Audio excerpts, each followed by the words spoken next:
वे न केवल विद्वान थे बल्कि उनके पास जादुई शक्तियां भी थीं। एक दिन वे ध्यान में मग्न थे, तभी बाज की चोंच से एक चूहिया छूटकर उनके हाथों में आ गिरी। उसकी छोटी सी पूंछ व काली चमकीली आंखें थीं। उन्हें वह बहुत अच्छी लगी, पर घर ले जाने से पहले उन्होंने जादुई मंत्रों के प्रयोग से उसे एक लड़की में बदल दिया। वे उस लड़की को घर ले जाकर पत्नी से बोले, तुम हमेशा से संतान चाहती थी ना, तो लो, आज से यही हमारी पुत्री है। इसे पूरी देखभाल व स्नेह से पालो। साधु की पत्नी भी अपनी पुत्री को देख प्रसन्न हो उठी। वह उसे राजकुमारी की तरह पालने लगी। साल बीतते गए, नन्ही लड़की एक सुंदर युवती बन गई। जब वह 18 वर्ष की हुई तो साधु व उसकी पत्नी उसके लिए वर तलाशने लगे।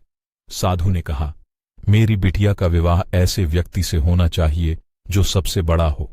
मेरे हिसाब से सूर्य ठीक रहेगा। पत्नी ने भी हामी भरी। उन्होंने जादुई मंत्रों के प्रयोग से सूर्य को नीचे बुला लिया। उन्होंने उसे अपनी पुत्री से विवाह करने को कहा, पर पुत्री ने पहले ही न कर दी।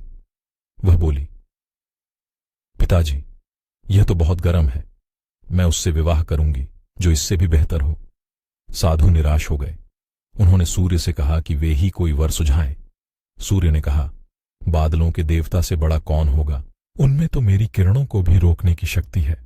साधु ने बादलों को नीचे बुलाया व अपनी पुत्री से विवाह करने को कहा, पर इस बार फिर पुत्री ने मना कर दिया। बोली, ये तो कितना बदसूरत है, मैं इससे विवाह नहीं कर सकती। साधु ने बादल देवता से कहा कि वही कोई अच्छा वर सुझा दे। वे बोले, पवन देवता ठीक रहेंगे, वे तो मुझे भी अपने फूंक से उड़ा देते हैं। साधु ने पवन देवता को बुलाकर अपनी पुत्री से विवाह करने को कहा। पुत्री ने फिर इनकार कर दिया। वह बोली, मैं इससे शादी नहीं करूंगी। ये तो कहीं टिकते नहीं, हमेशा यहां वहां भागते रहते हैं। साधु ने पवन देव से पूछा, क्या मेरी पुत्री के लिए ऐसा वर हो सकता है जो आपसे भी बेहतर हो? पवन देव ने कहा कि पर्वत देव मजबूत व ऊंचे हैं, वे मेरा भी रास्ता रोक देते हैं। साधु ने पर्वत देवता से कहा कि वह उसकी पुत्री से विवाह कर लें।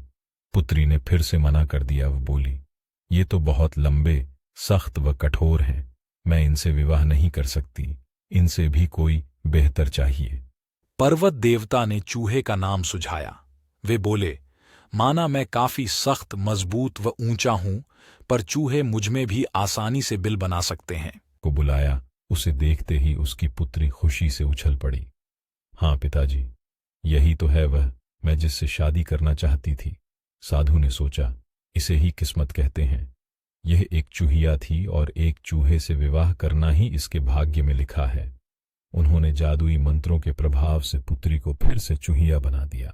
चूहा और चूहिया विवाह करके